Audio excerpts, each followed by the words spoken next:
अस्सलाम वालेकुम। तो कैसे आप सब लोग भाई साहब, कैसा दिया फिर मुझे ये बताओ। सबसे पहले तो 2 मिनट के लिए साइलेंस उन लोगों के लिए जो ये कहते थे कि पाकिस्तान जो है ना वो बांग्लादेश के खिलाफ भी स्ट्रगल करेगा, पाकिस्तान का जो है ना वो बांग्लादेश के खिलाफ भी कुछ नहीं बनने वाला भाई। यूं भाई पाकिस्तान ने जो है ना वो एक लाजवाब किस्म की परफॉर्मेंस जो है वो कल दे दी है। पाकिस्तान ने बांग्लादेश को शिकस्त दी है, वो भी 17 आवर्स रहते हुए। पाकिस्तान के अभी 17 आवर्स खेलने के लिए रहते थे और पाकिस्तान ने जो मतलूबा हदफ था उसको हासिल कर लिया। और जो रन रेट था पाकिस्तान का वो भी अब तकरीबन -2 पे आ गया है, यानी कि -40 था तकरीबन शायद मैच से पहले, और अब -2 पे आ चुका है। इसका मतलब ये है कि अब पाकिस्तान जो है वो रेस में वापस आ गया है। तो यार जो लोग अभी कल ही कह रहे थे ना, अभी कल ही जिन लोगों ने ये ट्वीट्स कर रखे थे, जो ये पोस्टें कर रहे थे कि भाई ये बाबर आजम को कप्तानी नहीं आती, ये बाबर को नहीं पता किसको खिलाना है किसको नहीं, इसको तो पता ही नहीं चलता किसको ओवर देना है। आज वही बोल रहे हैं कि वाह बाबर भाई वाह, क्या बॉलिंग चेंज करा है, क्या शाहीन अफरीदी को वापस लेकर आए हो यार, क्या अटैकिंग क्रिकेट खेल रहे हो यार, मतलब 50 ओवर भी नहीं खेलने दिए बांग्लादेश को। तो जानी फखर जमान या बाबर आजम का कोई कसूर नहीं है किसी चीज में, ये कसूर है बॉलर्स का। फखर जमान आज आया है, उसने बैटिंग की है और क्या ही कमाल किस्म की बैटिंग की है। बॉय ने ऐसी ऐसी शॉट्स मिडल किए हैं कि भाई कमेंटेटरों के मुंह खुले के खुले रह गए थे कि यार ये हो क्या रहा है, बंदा कर क्या रहा है। तो जानी फखर जमान जो है ना वो बिल्कुल फॉर्म में नहीं था, बिल्कुल फॉर्म में भी नहीं था। उसको बाबर ने रेस्ट दी है, ये जो रेस्ट दी है ये टीम मैनेजमेंट ने, बाबर ने उसको रेस्ट दी है, इसलिए वो आके इस तरह खेल रहा है। उससे पहले तो वो बिल्कुल उसके बैट में मिडल तक नहीं हो रही थी बॉल यार। और ऐसे ही होता है जानी, चीजें जो है ना वो ऐसे ही वर्क करती हैं। जब फखर जमान आउट ऑफ फॉर्म था सब लोग उस पर तनकीद कर रहे थे, हर बंदा कह रहा था भाई ये बाबर का दोस्त है इसलिए खेल रहा है, बाबर का ये है वो है। अब फखर जमान को जो रेस्ट जरूरत थी उसको वो रेस्ट मिली। अब जब उसने कमबैक किया और इतना अच्छा कल उसने खेला, अब सब कह रहे हैं कि भाई ये पहले कहां था फखर जमान, पहले कहां था उस्ताद, पहले था फखर जमान यही था, लेकिन उसको रेस्ट की जरूरत थी।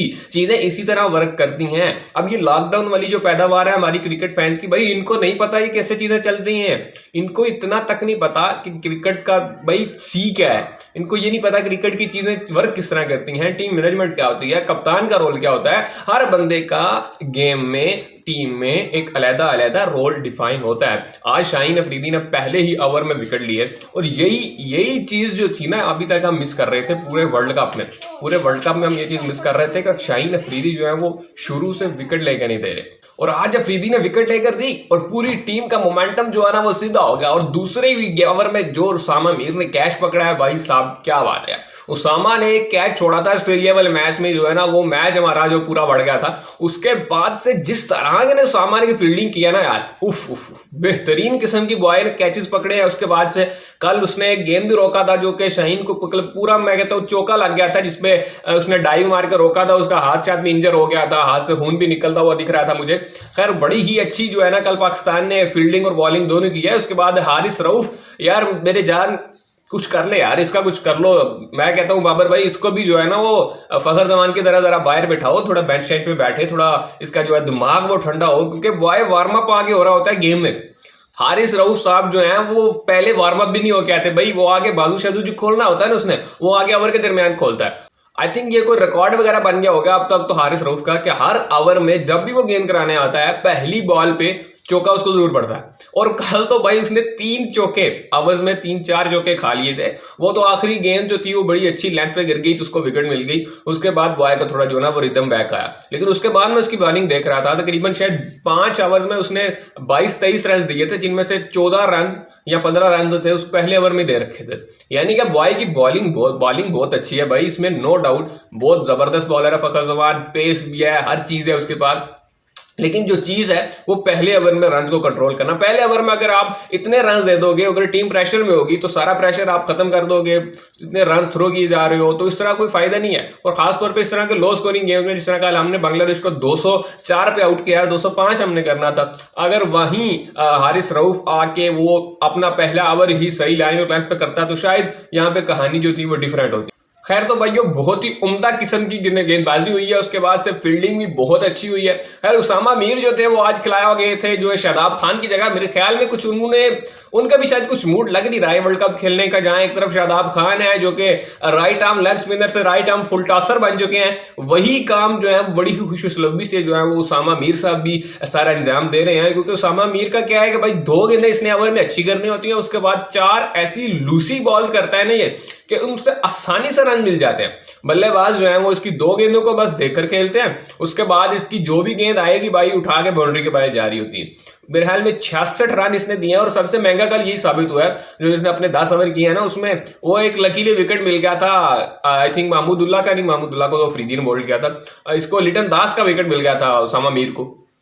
वो भी बॉल बाहर जा रही थी, वो लिटन दास जो है वो गलत शॉट खेलने के लिए चला गया, तो वो जो है ना वो कैच आउट हो गया। इसके अलावा उसामा मीर ने कोई खास जो है ना वो बॉलिंग की नहीं है। खैर मैच जीत गए तो सब अच्छा है लग रहा है, लेकिन बिल्कुल भी कुछ खास परफॉर्मेंस थी नहीं उसामा मीर की बॉलिंग में। एज अ फील्डर तो शादाब खान से बेहतर कोई आई नहीं, तो उसामा मीर को बॉलिंग के लिए लाए थे, बॉलिंग में कुछ खास परफॉर्म नहीं कर पाए। खैर नवाज को हमने बिठाया था और आगा सलमान को खिलाया था, जो कि मेरे ख्याल में एक अच्छी चीज़ है। नवाज बिल्कुल भी ना बैटिंग में परफॉर्म कर पा रहे थे ना बॉलिंग में, तो इस तरह एक बैटिंग को स्ट्रेंथ मिल जाएगी आगा सलमान के टीम में होने से, लेकिन उनसे भी ओवर नहीं करवाया गया, जो कि हैरानकुन बात है यार। अगर खिला रहे हो तो कम से कम ओवर तो करवा लो। और इफ्तिखार अहमद पर हम बहुत ज्यादा रिलाई करने लग गए हैं अब as a off spinner. Iftikhar ने कल पूरा अपना कोटा मुकम्मल किया 10 ओवर्स का, तो अब देखना पड़ेगा कि ये किस तरह से चीज़ें इस तरह चलती हैं। क्योंकि अगर इफ्तिखार अहमद अपने 10-10 ओवर्स बॉलिंग करेंगे तो न्यूजीलैंड के साथ हमारा नेक्स्ट गेम है, तो ऐसी जो टीम्स होती हैं वो बहुत वर्क करके आती हैं भाई, उन्होंने बहुत काम करके आना है। हो सकता है वो अटैक ही हमारे इफ्तिखार साहब पे कर दें, कुछ कह नहीं सकते, कुछ पता नहीं है। खैर हसन अली जो थे वो इस मैच में खेले नहीं थे और बाहर वो खड़े थे, ड्रिंक्स वगैरह लेकर आ रहे थे, तो फिट लग रहे थे बिल्कुल। बुखार वगैरह जो उनका वो उतर चुका है, तो होप्स हो कि नेक्स्ट गेम में उनके भी कोई जगह बने। लेकिन बॉय ने बॉलिंग कर दी है, जो उसकी जगह खेल रहा था भाई वसीम जूनियर। बॉय ने क्या ही जबरदस्त लाइन और लेंथ के साथ बॉलिंग की है भाई, और क्या रिवर्स स्विंग मार रहा था एंड पे। आखिरी 7 गेंदों पे इसने 3 के 3 जो आखिरी बैट्समैन तो उड़ा के रख दी, और तीनों के तीनों बोल्ड मारे हैं भाई। क्या रिवर्स स्विंग, जहां पे मैं कहता हूँ रिवर्स स्विंग हो रही हो वहां पे ये वसीम जूनियर चीता है हमारा। और वसीम जूनियर की जो स्ट्रेंथ है ना, यही यॉर्कर लेंथ बॉलिंग है।